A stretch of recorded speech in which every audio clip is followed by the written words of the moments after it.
ਕਾਫ ਕਰਮਾਂ ਦਾ ਦਾਣਾ ਇੱਕ ਚੰਗਾ, ਗੋੜ ਅਕਲ ਦੇ ਮਿੱਟੀ ਰਲ ਜਾਂਦੇ, ਤੇ ਜਿਹਦੇ ਦੇਣ ਮੁਕੱਦਰ ਸਾਥ ਯਾਰੋ ਉਹਦੇ ਬਿਨਾ ਤੇਲ ਦੀਵੇ ਬਲ ਜਾਂਦੇ। ਤੇ ਕਈ ਵਹਿੰਦਿਆਂ ਕੱਖੋਂ ਲੱਖ ਹੁੰਦੇ, ਕਈ ਮਿਹਨਤਾਂ ਕਰ ਕਰ ਗਲ ਜਾਂਦੇ। ਤੇ ਮੱਖਣ ਜੱਟਾ ਅੱਜ ਨੂੰ ਸਾਂਭ ਲੈ ਤੂੰ, ਉਹ ਕੱਲ ਕਰਦਿਆਂ ਕਰਦਿਆਂ ਕੱਲ ਜਾਂਦੇ।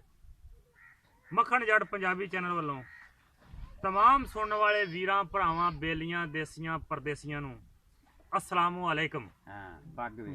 तो जनाब अज एक कर्मां दी गल ही तुहाडे नाल डिस्कस कर रहे हैं कि जिंदगी च कर्मां दा बड़ा अमल दखल आ।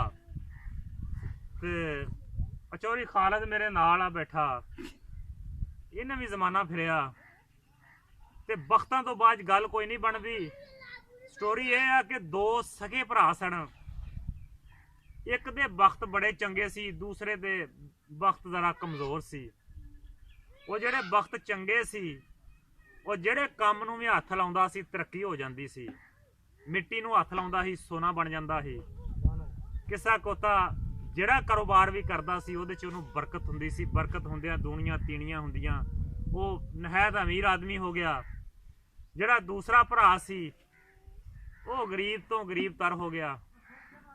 ते नफसा नफसी के दौर च उन्हें उन्होंने कंड वहाउनी शुरू कर दी, उहदे नाल बिहेवियर बुरा करना शुरू कर दिता, गल गल ते उहदे नाल लड़ाई शुरू कर दी। ते एंड ते आके उन्होंने घरों कढ़ दिता, बई तू आपदा अपना कर, मैं आपदा करना।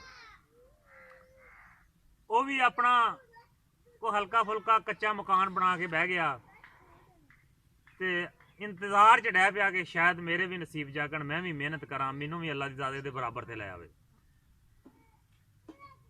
तो वो जड़ा अमीर भरा सी उन्हें अपने बच्चों की शादी रखी ते इस लैवल की बेहिस्सी उन्हें की कि तमाम लोगों को सद लिया, सगे भरा उन्हें दावतनामा ही ना दिता। वो बड़ा दिल रंजीदा होया अपने आप च ते रो रो के अल्लाह की बारगाह च दुआ की कि मौला मेरे भी नसीब खोल दे। ते रोंदियां रोंदियां जदों अल्लाह के करीब गया तो रहमत इलाही जोश च आई, उन्होंने आवाज़ आई कि तू फलां दरिया के पार चले जा, उत्थे एक बजुर्ग बैठा वा, उहदे कोल तेरे बख्त आ। जदों उन्होंने आवाज़ आई तो उन्हें अपना रखते सफ़र बन दिता, वो उत्थों टुर पिया। जदों आपदी बस्ती तो बाहर निकलिया तो उत्थे एक बंदा खूह पिया चलावे। उस बंदे ने उन्होंने पूछया, हाँ बई तू कित्थे चलिया वा? उन्हें उन्होंने दसिया भी इस तरह मैं दरियाओं पार जा रहा वा, उत्थे एक बजुर्ग बैठा, उहदे कोल मेरे बख्त आ, मैं आपदे बख्त लैन चलिया।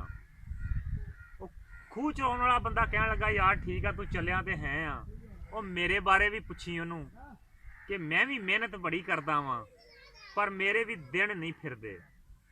उन्हें कहा ठीक आ, जिथे आप दी गल पुछनी तेरे भी पुछ लूँगा। इन्नी गल होई तो अगे टुर पिया। जदों अगे गया तो अगे दरिया दे विच पैर पाया ही आ ते एक जनाब जदों उन्हें पैर पाया तो एक संसार उन्हें जनाब सिर चकिया तो उन्होंने खाण लगा।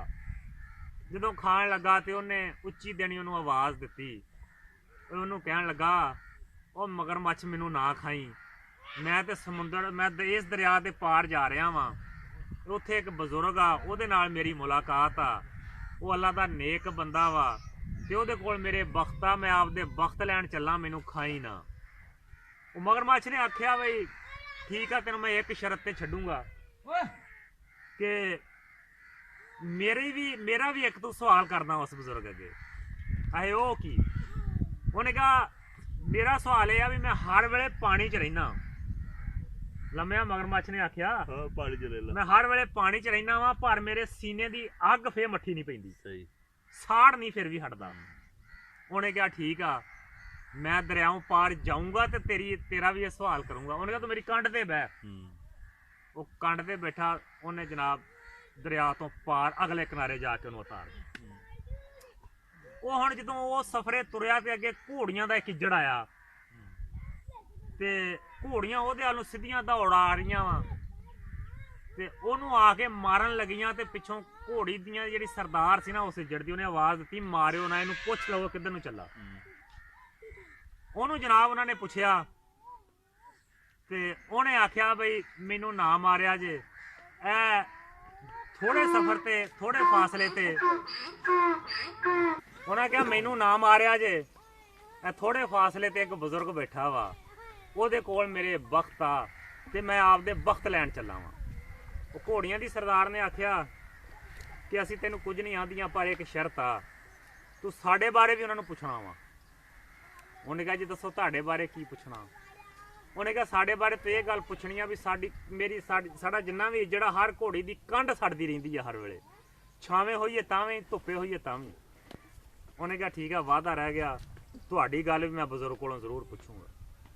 ਉਹ ਜਨਾਬ ਜਦੋਂ ਅੱਗੇ ਗਿਆ ਤੇ ਇੱਕ ਬੋੜ ਦੇ ਦਰਖਤ ਦੇ ਥੱਲੇ ਉਹ ਬਜ਼ੁਰਗ ਆਰਾਮ ਫਰਮਾ ਰਿਹਾ, ਜਾ ਕੇ ਸਲਾਮ ਅਲੈਕਮ ਲਈ ਤੇ ਬਜ਼ੁਰਗ ਨੇ ਆਖਿਆ ਮੈਂ ਤੇਰਾ ਹੀ ਇੰਤਜ਼ਾਰ ਕਰਨ ਰਿਹਾ ਸੀ, ਸਭ ਤੋਂ ਪਹਿਲੇ ਤੂੰ ਮੈਨੂੰ ਆਪਣੇ ਸਫ਼ਰ ਦੇ ਬਾਰੇ ਦੱਸ ਕਿ ਆਪਣੇ ਘਰ ਤੋਂ ਲੈ ਕੇ ਤੇਰਾ ਸਫ਼ਰ ਕਿਵੇਂ ਗੁਜ਼ਰਿਆ। ਤੋ ਉਸ ਬੰਦੇ ਨੇ ਸਭ ਤੋਂ ਪਹਿਲੇ ਉਹ ਖੂਹ ਵਾਲੇ ਬੰਦੇ ਦੀ ਗੱਲ ਦੱਸੀ ਕਿ ਜਦੋਂ ਮੈਂ ਪਿੰਡੋਂ ਆਪਣੇ ਬਾਹਰ ਆਇਆ ਤੇ ਇੱਕ ਬੰਦਾ ਖੂਹ ਪਿਆ ਚਲਾਉਂਦਾ ਸੀ ਤੇ ਉਹਨੇ ਮੈਨੂੰ ਆਖਿਆ ਸੀ ਵੀ ਮੇਰਾ ਇੱਕ ਸਵਾਲ ਵੀ ਉਸ ਬਜ਼ੁਰਗ ਨੂੰ ਪੁੱਛੀ ਕਿ ਮੈਂ ਮਿਹਨਤ ਬੜੀ ਕਰਦਾ ਪਰ ਮੇਰੇ ਦਿਨ ਨਹੀਂ ਫਿਰਦੇ। ਬਜ਼ੁਰਗ ਨੇ ਆਖਿਆ ਕਿ ਉਹਨੂੰ ਜਾ ਕੇ ਆਖੀ ਕਿ ਤੇਰੀ ਧੀ ਜਵਾਨ ਆ, ਤੂੰ ਉਹਦਾ ਨਿਕਾਹ ਕਰ ਦੇ। ਉਹ ਜਿਹੜਾ ਧੀ ਜਵਾਨ ਹੋਣ ਤੋਂ ਬਾਅਦ ਜਿਹੜਾ ਤੂੰ ਉਹਦਾ ਨਿਕਾਹ ਨਹੀਂ ਨਾ ਕਰ ਰਿਹਾ, ਇਹਦੀ ਵਜ੍ਹਾ ਤੋਂ ਤੇਰੇ ਦਿਨ ਨਹੀਂ ਫਿਰਦੇ, ਤੇਰੀ ਕਮਾਈ 'ਚ ਬਰਕਤ ਨਹੀਂ ਆਉਂਦੀ, ਅੱਲਾ ਤੇਰੇ ਤੇ ਰਾਜ਼ੀ ਨਹੀਂ ਹੈਗਾ। ਆਖਿਆ ਅੱਗੇ ਮੈਂ ਆਇਆ ਤੇ ਦਰਿਆ ਦੇ ਵਿੱਚ ਮੈਨੂੰ ਮਗਰਮੱਛ ਮਿਲਿਆ, ਉਹਨੇ ਵੀ ਆਖਿਆ ਕਿ ਮੇਰਾ ਇਹ ਸਵਾਲ ਕਰੀ ਕਿ ਮੈਂ ਪਾਣੀ 'ਚ ਰਹਿਣਾ ਹਰ ਵੇਲੇ, ਪਰ ਮੇਰਾ ਸੀਨਾ ਹਰ ਵੇਲੇ ਸੜਦਾ ਰਹਿੰਦਾ ਵਾ, ਇਹ ਸਾੜ ਖਤਮ ਨਹੀਂ ਹੁੰਦਾ। ਤੇ ਬਜ਼ੁਰਗ ਨੇ ਆਖਿਆ ਫਿਰ ਉਹਨੂੰ ਦੱਸੀ ਬਈ ਤੇਰੇ ਅੰਦਰ ਦੋ ਹੀਰੇ ਆ, ਦੋ ਲਾਲ ਆ, ਜਿਨ੍ਹਾਂ ਦੀ ਕੀਮਤ ਇੱਕ ਬਾਦਸ਼ਾਹੀ ਆ। ਉਹ ਲਾਲ ਜਿਹੜੇ ਤੂੰ ਬਾਹਰ ਗਲੱਛ ਦੇ ਤੇ ਤੇਰਾ ਸੀਨਾ ਠੀਕ ਹੋ ਜਾਊਗਾ, ਤੇਰਾ ਸਾੜ ਖਤਮ ਹੋ ਜਾਊਗਾ, ਤੈਨੂੰ ਠੰਡ ਮਹਿਸੂਸ ਹੋਏਗੀ, ਤੇਰੇ ਜਿਸਮ 'ਚ ਠੰਡਕ ਆ ਜਾਊਗੀ। ਆਖਿਆ ਤੀਸਰਾ ਜਦੋਂ ਮੈਂ ਦਰਿਆ ਪਾਰ ਕੀਤਾ ਉੱਥੇ ਮੈਨੂੰ ਘੋੜੀਆਂ ਮਿਲੀਆਂ, ਘੋੜੀਆਂ ਦਾ ਇੱਜੜ ਸੀ। ਘੋੜੀਆਂ ਦੇ ਉਹਦੇ ਸਰਦਾਰ ਨੇ ਆਖਿਆ ਕਿ ਸਾਡੀ ਕੰਡ ਜਿਹੜੀ ਹੈਗੀ ਆ ਉਹ ਸੜਦੀ ਰਹਿੰਦੀ, ਭਾਵੇਂ ਅਸੀਂ ਛਾਵੇਂ ਰਹੀਏ ਭਾਵੇਂ ਅਸੀਂ ਧੁੱਪੇ ਰਹੀਏ। ਬਜ਼ੁਰਗ ਨੇ ਆਖਿਆ ਕਿ ਉਹਨਾਂ ਨੂੰ ਘੋੜੀਆਂ ਦੇ ਸਰਦਾਰ ਨੂੰ ਇਹ ਕਵੀਂ ਕਿ ਘੋੜੀ ਦੇ ਉੱਤੇ ਹਮੇਸ਼ਾ ਮਰਦ ਸਵਾਰੀ ਕਰਦੇ ਆ ਤੇ ਤੁਸੀਂ ਜੰਗਲ 'ਚ ਫਿਰਦੀਆਂ, ਆਜ਼ਾਦ 'ਚ ਫਿਰਦੀਆਂ, ਤੁਹਾਡੇ ਤੇ ਕੋਈ ਸਵਾਰੀ ਨਹੀਂ ਕਰਦਾ, ਤੇ ਤੁਸੀਂ ਆਪਣੇ ਤੇ ਕਿਸੇ ਮਰਦ ਦੀ ਸਵਾਰੀ ਕਰਾਓ, ਤੁਹਾਡੀ ਕੰਡ ਸਾਨੂੰ ਹਟ ਜਾਊਗੀ। ਤੇ ਬਜ਼ੁਰਗ ਨੇ ਆਖਿਆ ਹੋਰ ਕੀ ਗੱਲ? ਆਖਿਆ ਨਹੀਂ ਜੀ ਮੇਰੇ ਕੋਲ ਤੇ ਇੰਨੀਆਂ ਹੀ ਗੱਲਾਂ ਸੀ।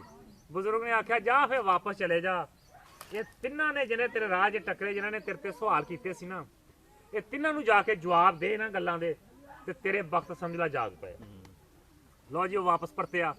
ਜਦੋਂ ਵਾਪਸ ਪਰਤਿਆ ਤੇ ਦਰਿਆ ਦੇ ਕੰਢੇ ਘੋੜੀਆਂ ਬੈਠੀਆਂ ਇੱਜੜ। ਘੋੜੀਆਂ ਦੀ ਸਰਦਾਰ ਨੇ ਪੁੱਛਿਆ ਹਾਂ ਬਈ ਬਜ਼ੁਰਗ ਨੂੰ ਮਿਲ ਆਇਆ, ਸਾਡੇ ਸਵਾਲ ਦਾ ਕੀ ਬਣਿਆ?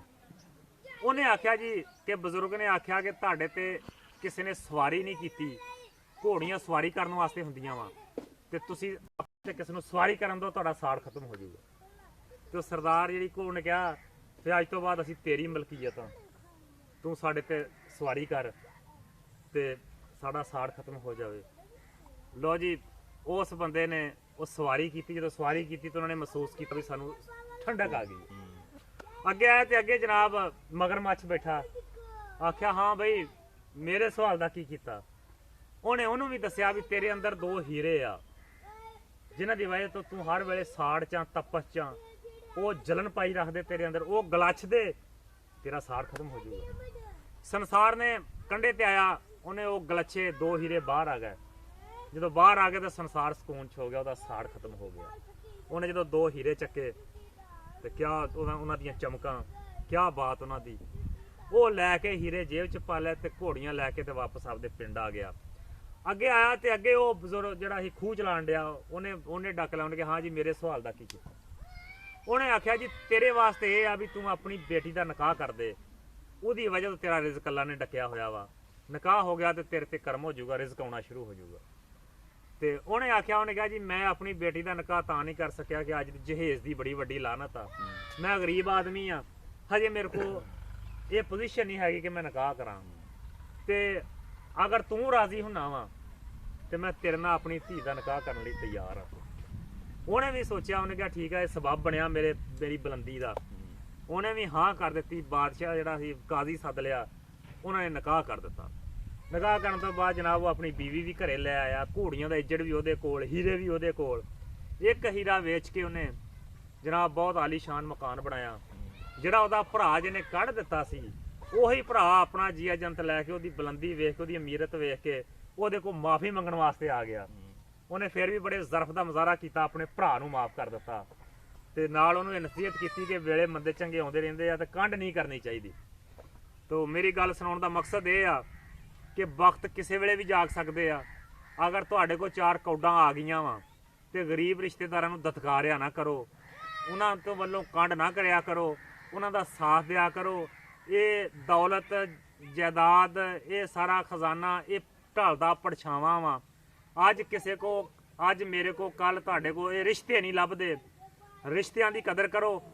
ਤੋਂ ਬਾਤ ਚੰਗੀ ਲੱਗੀ ਹੋਵੇ ਪੇਜ ਲਾਈਕ ਤੇ ਸ਼ੇਅਰ ਕਰਿਆ ਜੇ ਤੇ ਮੱਖਣ ਜੱਟ ਪੰਜਾਬੀ ਚੈਨਲ ਸਬਸਕ੍ਰਾਈਬ ਕਰਿਆ ਜੇ। ਆਉਣ ਵਾਲੀ ਵੀਡੀਓ ਤੱਕ ਅੱਲਾਹ ਤੁਹਾਨੂੰ ਆਪਣੇ ਹਿਫਜ਼ੋ ਮਾਨ ਚ ਰੱਖੇ। ਇਜਾਜ਼ਤ ਦਿਓ। ਅੱਲਾਹ ਹਾਫਿਜ਼। ਅਸਲਾਮੁਅਲੈਕੁਮ।